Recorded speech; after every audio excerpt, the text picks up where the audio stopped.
Coming to you from sunny Orlando, Florida, welcome to the Paperstac podcast, where we cover current topics in the note industry, give you tactics for your note business, and talk with industry leaders to make you a better note investor. And now, your hosts, Brett Burky and Rick Allen. Paperstac, Snackable. My name is Rick Allen. I'm here with my esteemed colleague and friend and buddy and partner, Brett. Yeah. Brett Jonathan Burke. Oh, there you go. Full name. Yeah, don't get that. I used to get the full name when Mom was pissed. Richard Lee Allen III. I'm like, That's not good. Once you use it the full name, you're in trouble. But Yeah, no, I was trying to change the middle name. It's supposed to be Brett Maverick Burky. I was named after Brett Maverick, and so I was like, "Why'd you have?" She said, "I just didn't name you Maverick."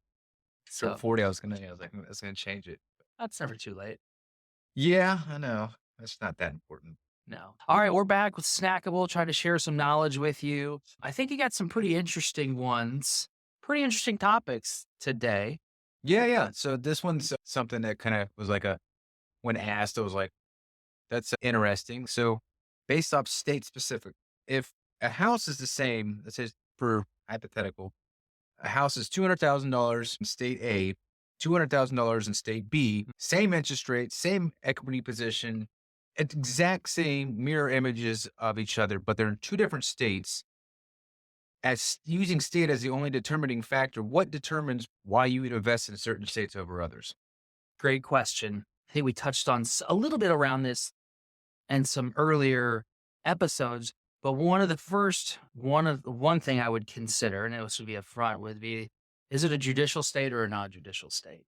Yeah, which follows Right. up on one of our last. Yeah, one of our other snackables. But the reason for that is because that's going to greatly determine, look, not necessarily you're worried about that if things are going great with the asset. You're hoping for the best, but you're always planning for the worst. Mhm. And this is for if things go bad and I got to foreclose or take this house back, what do the laws look like to get the property back? Am I up against a judicial state where I got to go to the courts?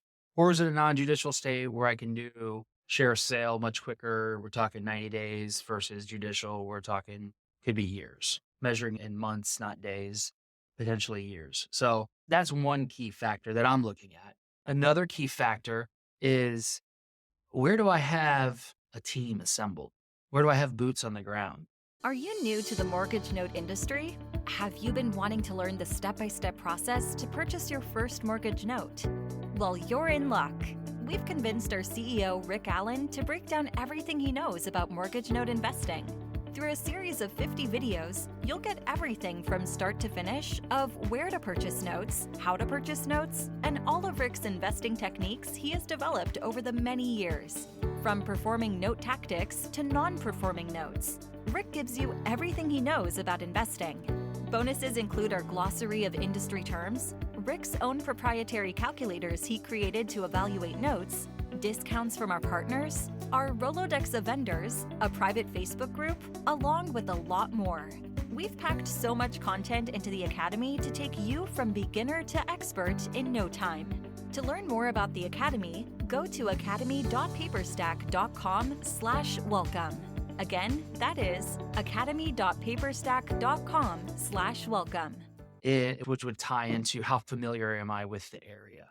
The more familiar I am with the area, the more boots on the ground. If I've got a contractor in the general vicinity, I've got my established agent I'm working with, I know what's going on in that area, that community, that's going to heavily determine where I'm going. And it's really just because I want to know that I've got boots on the ground, and that's going to say dollar for dollar, state for state, this is where I need to be.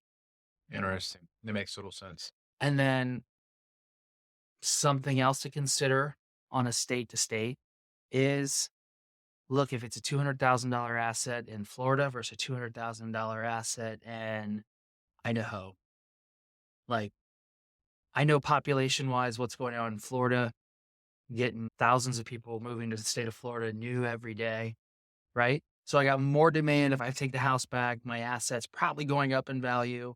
That's a huge determining factor. Is it an area of the country where people are moving to, people want to be? I think Idaho's actually, now with all everyone leaving California. It's like- Yeah, Idaho's growing too. Yeah. Yeah, Montana. Montana's another great state. You could find We're going to offend somebody in one of these Yeah, states. whatever. But you could find something positive or negative about each state. But for me, it drills down into the state of, look, what's going on with that state? Is it easier to move? Something else some people would look at is state income tax. Oh, that's true. Why would that affect you? Just what people are moving. Florida doesn't have a state income tax, right? Well, we got Florida, man, so that makes it all. We got Florida, man. Yeah, we do have that. That's kind of the balancing thing. But no, that's something to consider. And then kind of which should probably be the first thing, but something else is going to be the state licensing.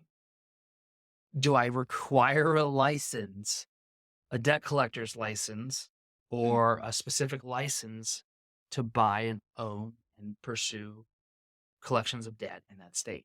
That might be the opposite way too, where it can actually be an advantage if you are one of those people who have that license. 100%. There's a couple people on Paperstac that have Georgia licenses, and of course they have the safe search. A lot of people that don't know, they start to learn to get into it, and they're like, "Ooh, I can't buy in Georgia without getting this license." And some of those people have said, "Wow, this will basically knock out all the competition." And we just have a couple people that they know the rules. They know there's some things in Georgia that you have to do wedding on certain things, some other document that needs to go. I don't even think it's called a deed of trust. It's called something else. It's called its own thing. And like the PTO6 document that goes when you transfer a deed. Something like that. I don't know. One of the guys who buys, he's always, I need to get this. And it's like always a special document signed. Yeah, it accompanies if it's a contract for deed. Whenever you're doing the quitclaim deed or the warranty deed, it's something that it just goes with that, gets recorded. So that and other signatures. That one's two witness signatures, and then there's some states that have certain verbiage in the notary.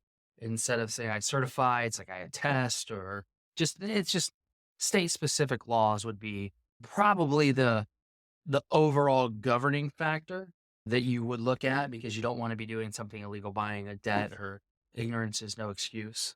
Ignorance of the law is no excuse. You should know them if you're buying debt. So that should be the governing factor, but that's the one I mentioned last because you saved the best for last. I did, but we did. So what about servicer? The fact you're servicer? Sure. A loan servicer, Pennsylvania, it's real tough for people to find servicers in Pennsylvania. There's a select few. So if I've got an asset that one's in Pennsylvania and one's in Florida, and it's tougher to get a servicer for Pennsylvania, that's what I'm going to do. I'm going to find that one. So a lot of different governing factors, all of them kind of common sense and specific to each individual investor. Yeah, I will just direct people to this video next time, because that question stumped me. It was something where it's like, what is? No idea. Okay. So we shared 10 minutes of knowledge, or probably by the time I got this recorded, it's only going to be about 6.5, 7 minutes of knowledge, but whatever. Well, we don't cut out the ums. We don't cut out the ums, but it's the stuff that leads up to it. So the text with our kids and stuff like that. Anyways, Snackable, send us your questions. If you've got some other reasons why you would do a state specific that govern your choices on which state to invest in, leave them in the comments. Let's get the conversation going. We're actively monitoring and happy to discuss those with you. We'll catch you on the next one. Thanks.